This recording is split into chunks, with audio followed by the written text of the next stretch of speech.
uomini che avanzano e Silva in particolare, grande pallone, tiro, rete. Torres che attacca, Torres esce Buffon, la porta è vuota, c'è la quarta marcatura spagnola. Impietosi, implacabili i giocatori spagnoli. Nel senso che questa serata noi dobbiamo scolpircela bene nella mente e ce la dobbiamo imprimere nella memoria. Abbiamo cantato le loro canzoni, abbiamo visto e amato i loro film, ma il calcio è un'altra cosa. Nel calcio vogliamo comandare noi.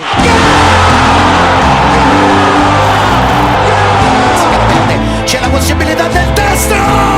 Lorenzo! Insigne! Eccolo il gol! Eccolo la mattonella! Eccolo il tiro a giro! Eccolo il suo gol! C'è sempre Immobile a terra! Ma c'è gol! Di Niccolò! Barella! 1-0! Siamo avanti noi!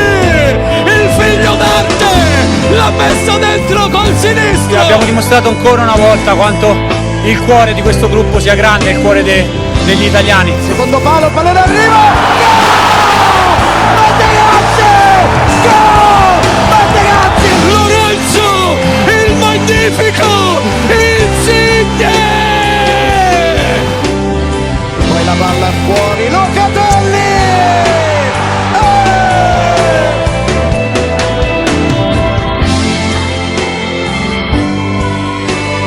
Ora è cambiato tutto, si gioca per sopravvivere, non si può sbagliare.